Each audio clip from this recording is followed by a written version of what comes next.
हटा लो, you can move, हट, gap दे दीजिए मुझे, थोड़ा जगह बना दीजिए।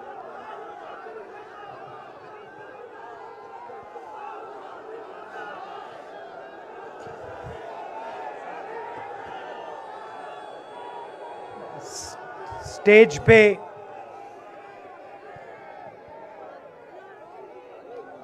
वरिष्ठ नेता,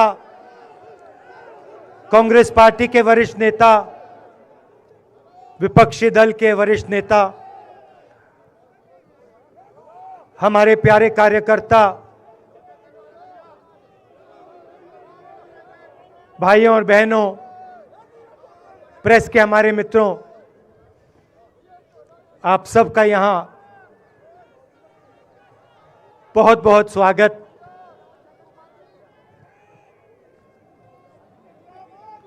आप आज यहां बर्फ में खड़े हैं, मगर आप में से किसी को सर्दी नहीं लग रही है। आप बारिश में खड़े हुए, कोई भीगा नहीं।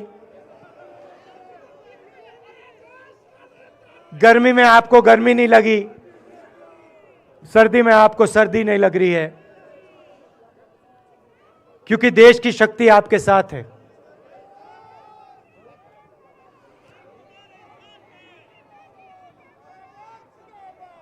प्रियंका की बात मैं सुन रहा था। प्रियंका ने कहा मेरे मैसेज के बारे में, प्रियंका ने कहा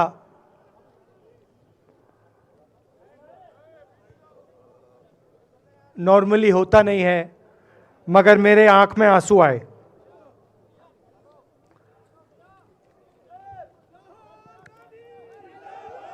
क्योंकि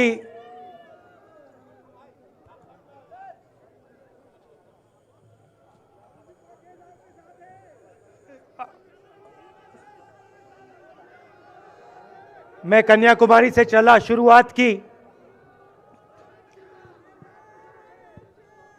और पूरे देश में हम पैदल चले। मैं सच बताऊं, आपको अजीब लगेगा, मगर मैं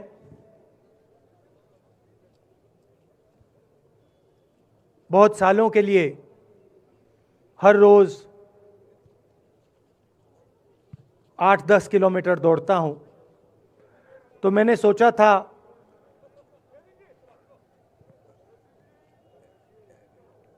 देश कन्याकुमारी से कश्मीर चलने में इतनी मुश्किल नहीं होगी। मेरे दिल में था कि आसान होगा, फिजिकली मेरे लिए ये मुश्किल काम, मैंने सोचा था मुश्किल काम नहीं होगा। शायद मैं काफी वर्जिश करता हूं, थोड़ा सा अहंकार आ गया, जैसे आ जाता है।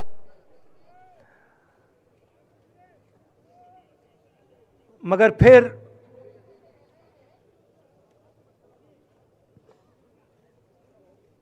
बात बदल गई।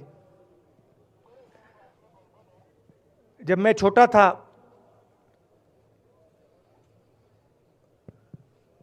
फुटबॉल खेलता था,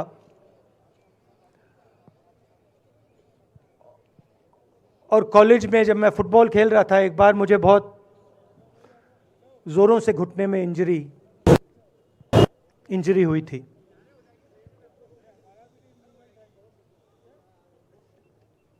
मैं उसको भूल गया था।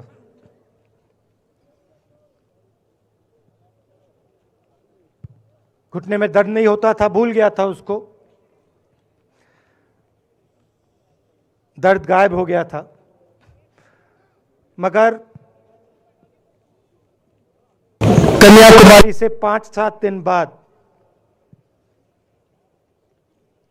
घुटने में प्रॉब्लम आई, और जबरदस्त प्रॉब्लम आई। पूरा अहंकार उतर गया और मैं सोचने लगा क्या मैं ये जो 3,500 किलोमीटर हैं, क्या मैं इनको चल पाऊंगा या नहीं। तो जो मैंने सोचा था आसान काम होगा, वो काफी मुश्किल हो गया। मगर फिर मैंने किसी ना किसी तरीके से ये काम पूरा कर दिया। बहुत कुछ सीखने को मिला, बहुत कुछ सीखने को मिला। मैं आपको बोलूं तो दर्द सहना पड़ा काफी, मगर सह लिया। रास्ते में एक दिन मुझे दर्द हो रहा था, काफी दर्द हो रहा था, और मैं सोच रहा था अब 6-7 घंटे और चलने हैं। और उस दिन मुझे लग रहा था कि आज मुश्किल है। और एक छोटी सी बच्ची आई, दौड़ती हुई आई मेरे पास, और मुझे कहती है कि मैंने तुम्हारे लिए कुछ लिखा है, मगर तुम अभी मत पढ़ो, इसको बाद में पढ़ना।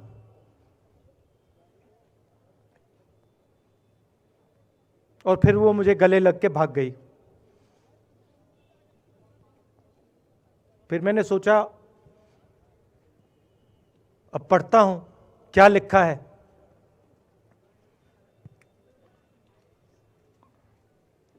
तो उसने लिखा था कि मुझे दिख रहा है कि आपके घुटने में दर्द है, क्योंकि आप जब उस पैर पे वजन डालते हो तो आपके चेहरे पे दिखता है कि दर्द है। मगर मैं आपको बताना चाहती हूं कि मैं आपके साथ कन्याकुमारी नहीं चल सकती हूं, क्योंकि मेरे माता पिता नहीं चलने दे रहे हैं। मगर मैं दिल में आपके साथ, आपके साइड में चल रही हूं, क्योंकि मैं जानती हूं कि आप अपने लिए नहीं चल रहे हो, आप मेरे लिए चल रहे हो, और आप मेरे भविष्य के लिए चल रहे हो। और उसी सेकंड में, पता नहीं अजीब सी बात है, उसी सेकंड मेरा दर्द उस दिन के लिए गायब हो गया। दूसरी बात, मैं चल रहा था और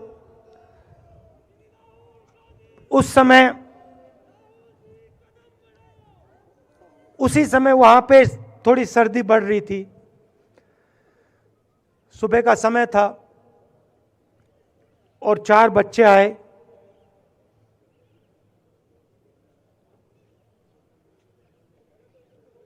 पता नहीं कहना चाहिए या नहीं।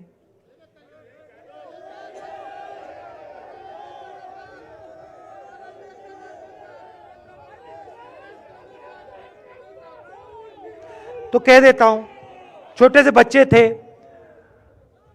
भिखारी थे, भीख मांगते थे,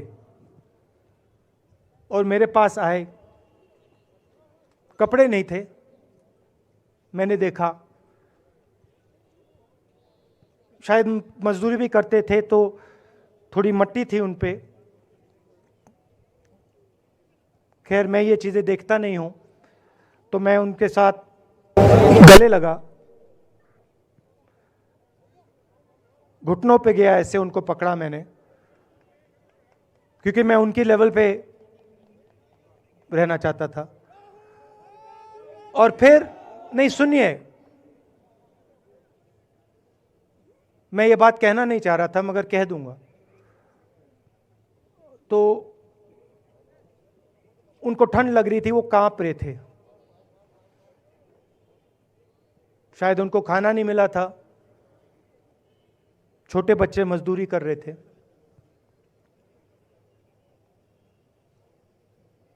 तो मैंने सोचा कि अब अगर ये स्वेटर नहीं पहनते हैं, अगर ये जैकेट नहीं पहन रहे हैं, तो मुझे भी नहीं पहनना चाहिए। मगर मैं मैं झिझका क्यों आपको बताना चाहता हूं, मैं झिझका क्यों आपको बताना चाहता हूं। जब मैंने ये खत्म किया, मैं चल रहा था, तो हमारे साथ एक व्यक्ति थे, उन्होंने मुझे मेरे कान में बोला, राहुल जी, ये बच्चे गंदे हैं, इनके पास आपको ऐसे जाना नहीं चाहिए। तो मैंने उनसे कहा, वो आपसे और मुझसे दोनों से साफ हैं।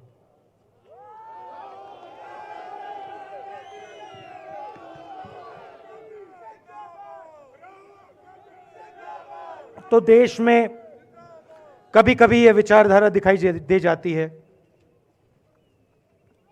दूसरी बात आपको बता देता हूं, शायद लोगों को अच्छी ना लगे। जब मैं चल रहा था, आपने देखा होगा कि बहुत सारी महिलाएं रो रही थी। आपने देखा? आपको मालूम है क्यों रो रही थी? नहीं, उसमें से बहुत सारी महिलाएं इमोशनल थी, मुझसे मिलकर रो रही थी, मगर उसमें बहुत सारी ऐसी भी महिलाएं थी जिन्होंने मुझे बोला कि उनके साथ बलात्कार हुआ है, उनको किसी ने मोलेस्ट किया है, उनके किसी रिश्तेदार ने उनको मोलेस्ट किया है। और जब मैं उनसे बोलता था, बहन मैं पुलिस को बताऊं, तो मुझे कहती थी, राहुल जी पुलिस को मत बताइए, हम चाहते हैं कि आपको ये बात मालूम हो, मगर पुलिस को मत बताइए, हमारा और भी नुकसान हो जाएगा। तो ये हमारी देश की सच्चाई है। ऐसी बहुत सारी और मैं कहानियां आपको बता सकता हूं।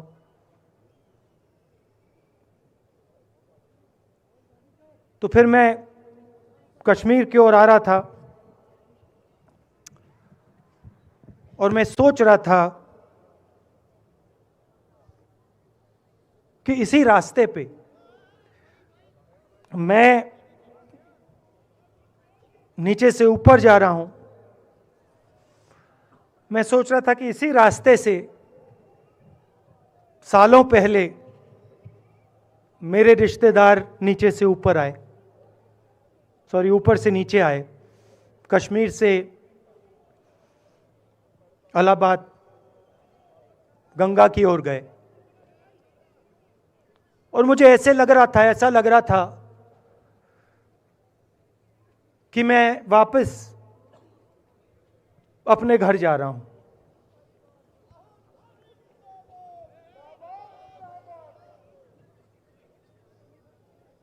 घर मेरे लिए, जब से मैं छोटा था, मैं सरकारी घरों में रहा हूं, मेरा अपना घर नहीं है। तो मेरे लिए घर, जो स्ट्रक्चर होता है, उसको मैंने कभी घर नहीं माना। वो मेरे लिए, मैं कहीं भी रह लूं, वो एक इमारत होती है, वो घर नहीं होता है। घर मेरे लिए एक सोच है, एक जीने का तरीका है, एक सोचने का तरीका है।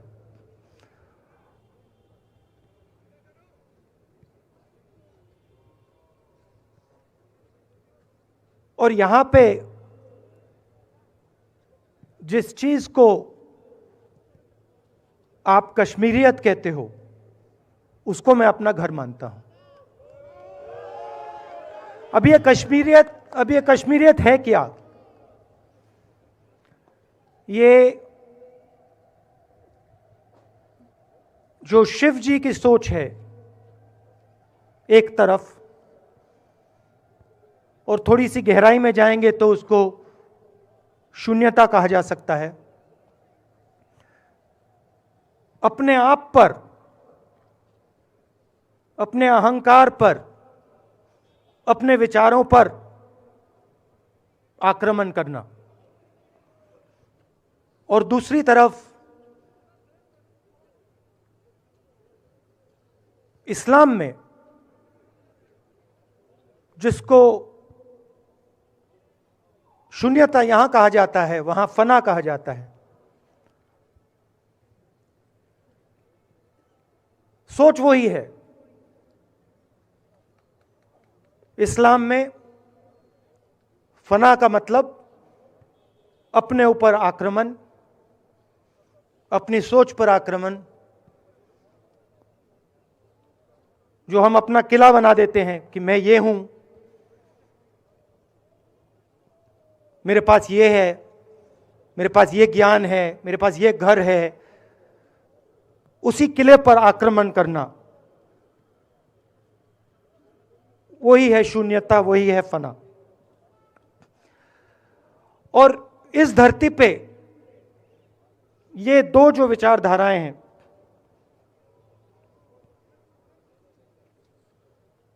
इनका एक बहुत गहरा रिश्ता है और ये सालों से रिश्ता है,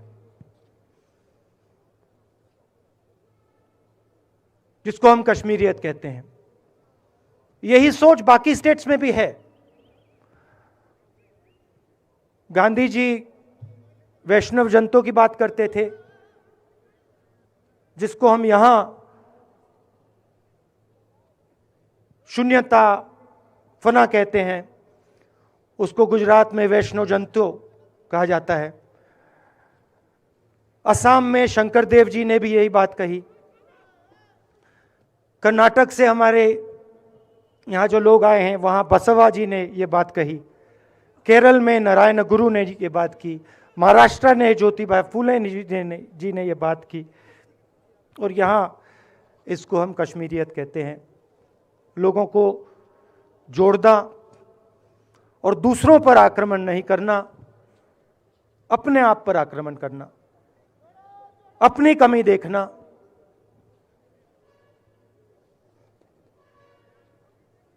मैंने आपको कहा कि मेरा परिवार कश्मीर से गंगा की ओर गया था। इलाहाबाद संगम के बिल्कुल किनारे वहां पास में हमारा घर है।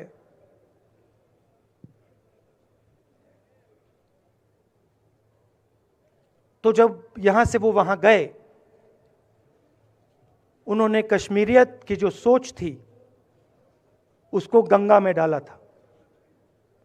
गंगा में ले गए उस सोच को और उत्तर प्रदेश में उस सोच को फैलाया था, जिसको उत्तर प्रदेश में गंगा जमुना तहजीब कहा जाता है।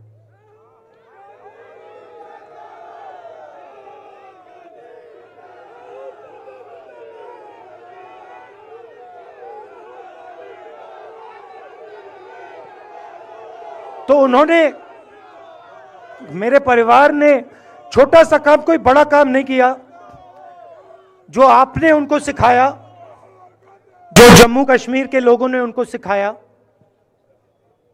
लद्दाख के लोगों ने सिखाया, क्योंकि उसमें बौद्ध धर्म भी है, उनके पास भी वही सोच, शून्यता की सोच उधर भी है।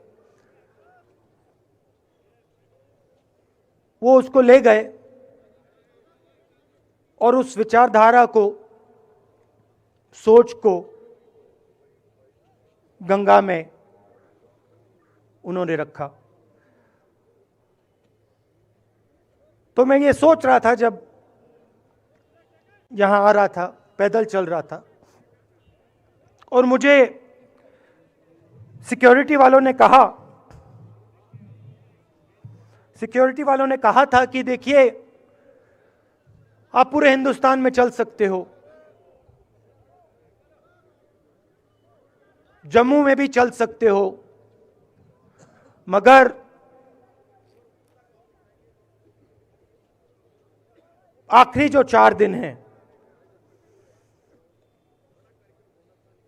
कश्मीर में, आपको गाड़ी से जाना चाहिए।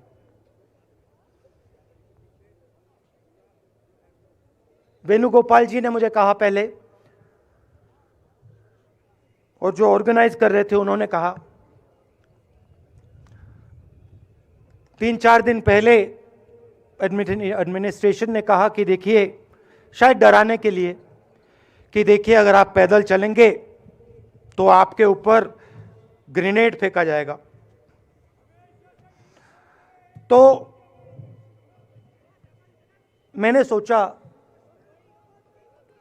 नहीं सुनिए, मैंने सोचा कि ऐसे करते हैं, मैं अपने घर वापस जा रहा हूं,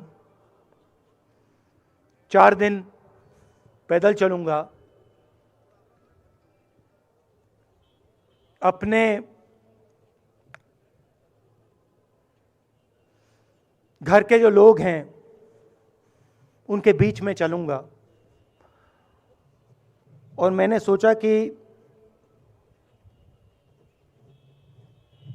जो मुझसे नफरत करते हैं उनको क्यों ना मैं एक मौका दूं कि मेरी सफेद शर्ट का रंग बदल दें, लाल कर दें।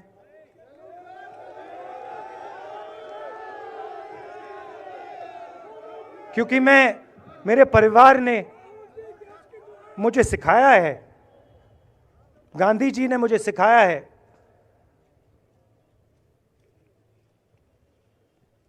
कि अगर जीना है तो डरे बिना जीना है, नहीं तो जीना नहीं है। तो मैंने मौका दिया, मैंने कहा मैं 4 दिन चलूंगा, बदल दो टी शर्ट का रंग, लाल कर दो, देखी जाएगी। मगर जो मैंने सोचा था वही हुआ। जम्मू कश्मीर के लोगों ने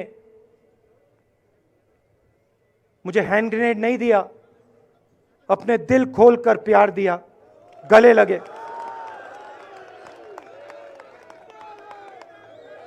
और मुझे बहुत खुशी हुई कि उन सब ने मुझे अपना माना और प्यार से, बच्चों ने, बुजुर्गों ने आंसुओं से मेरा यहां स्वागत किया। मैं अब जम्मू कश्मीर के लोगों से और जो यहां हमारे सेना के लोग काम करते हैं, सीआरपीएफ के लोग काम करते हैं, उनको मैं कुछ कहना चाहता हूं। सबको, जम्मू कश्मीर के युवाओं को, बच्चों को, माताओं को, सबको, सीआरपीएफ के, बीएसएफ के, आर्मी के जवानों को, उनके परिवारों को, उनके बच्चों को मैं कहना चाहता हूं, देखिए मैं हिंसा को समझता हूं, मैंने हिंसा सही है, देखी है। जो हिंसा नहीं सहता है, जिसने हिंसा नहीं देखी है, उसे यह बात समझ नहीं आएगी। जैसे मोदी जी हैं, अमित शाह जी हैं, आरएसएस के लोग हैं, उन्होंने हिंसा नहीं देखी है।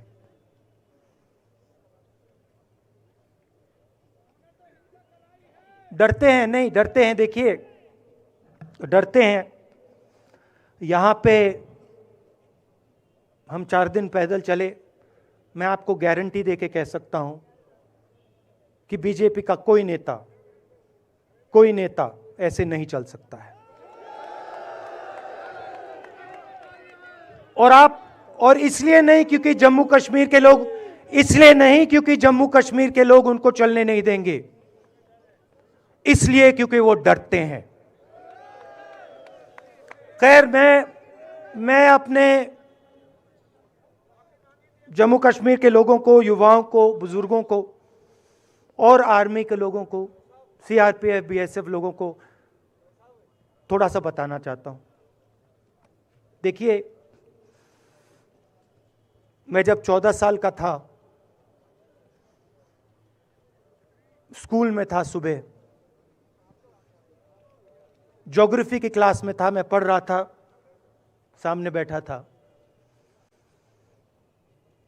और मेरी एक टीचर आई, अंदर आई और उसने कहा राहुल तुम्हें प्रिंसिपल बुला रहा है। मैं बदमाश था, बहुत बदमाश था जब छोटा था। बहन से पूछ सकते हो क्या क्या करता था मैं, अभी भी करता हूं।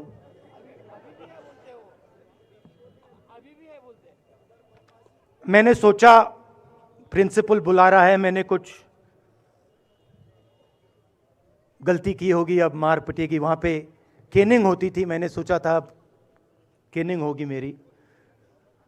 मगर जब मैं चल रहा था, जिस टीचर ने मुझे बुलाया उसको देखकर मुझे कुछ अजीब सा लगा। और जब मैं प्रिंसिपल के ऑफिस पहुंचा तो प्रिंसिपल ने कहा राहुल तुम्हारे घर से फोन कॉल है।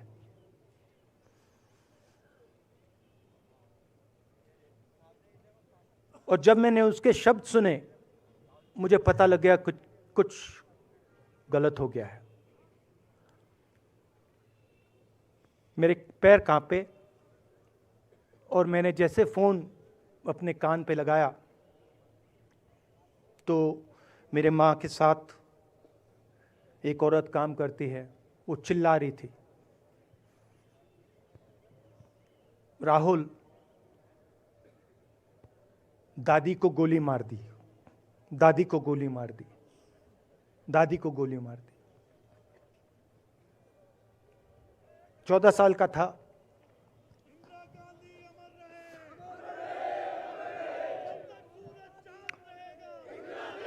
देखिए ये जो मैं कह रहा हूं, ये जो मैं अभी कह रहा हूं, ये बात प्रधानमंत्री को नहीं समझ आएगी, ये बात अमित शाह जी को नहीं समझ आएगी, ये बात डोवल जी को भी नहीं समझ आएगी, मगर ये बात कश्मीर के लोगों को समझ आएगी, ये बात सीआरपीएफ के लोगों को समझ आएगी, ये बात आर्मी के लोगों को समझ आएगी, उनके परिवारों को समझ आएगी। तो उन्होंने मुझे कहा, नाम ओंगमू है उसका, उसने कहा दादी को गोली लग गई, दादी को गोली लग गई। और फिर मुझे गाड़ी में वापस ले गए, प्रियंका को मैंने स्कूल से उठाया, मैं वापस गए।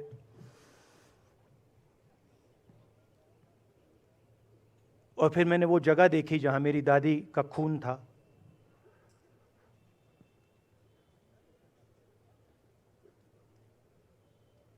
पापा आए, माँ आई। माँ बिल्कुल हिल गई थी, बोल नहीं पा रही थी।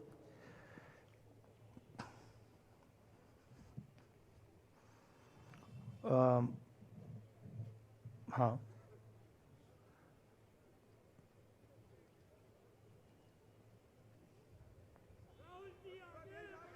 फिर क्या हुआ? तो जो हम लोग हैं जिन्होंने हिंसा देखी है,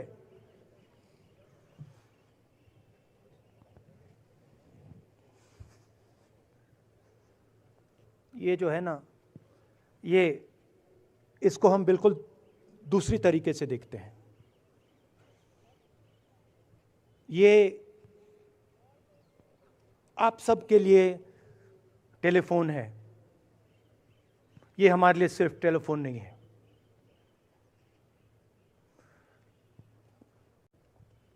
उसके बाद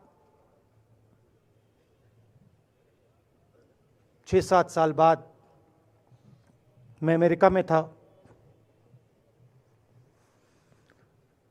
और फिर से टेलीफोन आया। 21 में टेलीफोन आया। जैसे बहुत सारे, जैसे जो पुलवामा में हमारे सैनिक मरे थे, उनके घर टेलीफोन आया होगा। हजारों कश्मीरी लोगों के घर टेलीफोन आया होगा। सेना के परिवारों को टेलीफोन आया होगा। वैसा ही टेलीफोन आया। पिता के एक दोस्त थे, उन्होंने मुझे फ़ोन किया और कहा राहुल बुरी खबर है। मैंने उनसे कहा मैं जानता हूँ, पापा मर गए। कहते हैं हाँ, मैंने कहा धन्यवाद, फोन रख दिया। तो मेरा कहना है जो हिंसा करवाता है, जैसे मोदी जी हैं, अमित शाह जी हैं, अजीत डोवल जी हैं, आरएसएस के लोग हैं, वो इस बात को समझ नहीं सकते हैं, वो दर्द को समझ नहीं सकते हैं। हम समझ सकते हैं। पुलवामा के जो सैनिक थे, उनके बच्चों के दिल में क्या हुआ मैं जानता हूं। मेरे दिल में वही हुआ है जो यहां पे कश्मीर में लोग मरते हैं, उनके दिल में क्या होता है। जो फोन कॉल आता है क्या लगता है, वो मैं समझता हूं, मेरी बहन समझती है। तो कल किसी जर्नलिस्ट ने मुझसे पूछा यात्रा का क्या लक्ष्य है।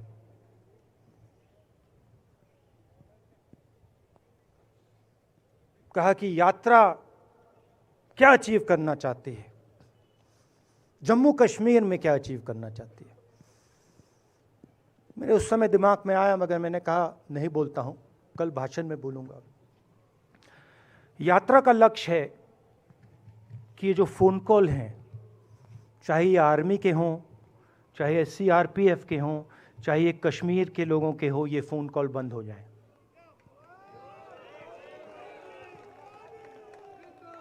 कि ये फोन कॉल किसी बच्चे को, किसी मां को, किसी बेटे को ना लेना पड़े। मेरा लक्ष्य ये जो फोन कॉल हैं इनको बंद करने का है। अब देखिए, बीजेपी आरएसएस के लोग आक्रमण किस चीज पे कर रहे हैं। मुझे गाली देते हैं, मैं उनका धन्यवाद करता हूं, क्योंकि मैंने आपको शून्यता की बात की, शिव की बात की, उसको मैं समझता हूं और मैं दिल से उनका धन्यवाद करता हूं कि जितना भी वो मेरे ऊपर प्रेशर डालें, जितनी भी गाली लगाएं, जो भी वो करें, उससे मैं सिर्फ सीखता हूं। तो मैं एक प्रकार से उनका धन्यवाद करता हूं। मगर जो मैंने आपको बात बोली पहले, चाहे वो कश्मीरियत है, चाहे वो वैष्णो जंतो है, चाहे वो शंकर देव जी हैं, बसवा हैं, नारायण गुरु हैं, तिरुवल्लुवर हैं जो तमिलनाडु के बड़े पोएट हैं, फूले जी हैं, और जो कश्मीरियत हैं, ये इस विचारधारा पे आक्रमण कर रहे हैं। और ये जो विचारधाराएं हैं, ये इस देश की नींव है, इस देश की फाउंडेशन है। और आपने जो किया, जो यात्रियों ने किया, हम सब ने किया, इस विचारधारा की रक्षा के लिए किया है। मैंने ये काम अपने लिए नहीं किया, मैं ऐसा काम अपने लिए कभी कर ही नहीं सकता हूं। मैंने ये काम हमारे कांग्रेसी मित्रों को ये अच्छा ना लगे, मगर मैंने ये काम कांग्रेस पार्टी के लिए भी नहीं किया है। मैंने ये काम, और हम सब ने ये काम हिंदुस्तान की जनता के लिए किया है। और हमारी कोशिश है कि जो विचारधारा इस देश की नींव को तोड़ने की कोशिश कर रही है, जो विचारधारा इस देश की नींव को तोड़ने की कोशिश कर रही है, उसके खिलाफ हम खड़े हों, मिलकर खड़े हों, नफरत से नहीं, क्योंकि वो हमारा तरीका नहीं है, मोहब्बत से खड़े हों। मैं जानता हूं कि अगर हम मोहब्बत से खड़े होंगे, प्यार से बात रखेंगे, तो हमें सफलता मिलेगी। और उनकी जो विचारधारा है, उसको हम सिर्फ हराएंगे नहीं, मगर उस विचारधारा को हम उनके दिलों से निकाल देंगे। तो आपने देश की जनता ने हमारा समर्थन किया।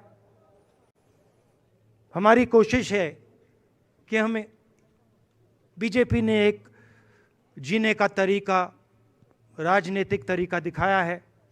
हमारी कोशिश है कि हम एक और तरीका, जो हिंदुस्तान का तरीका है, मोहब्बत का तरीका है, वो हम देश को दिखाएं। हम देश को याद दिलाएं कि हिंदुस्तान मोहब्बत का देश है, इज्जत का देश है, भाईचारे का देश।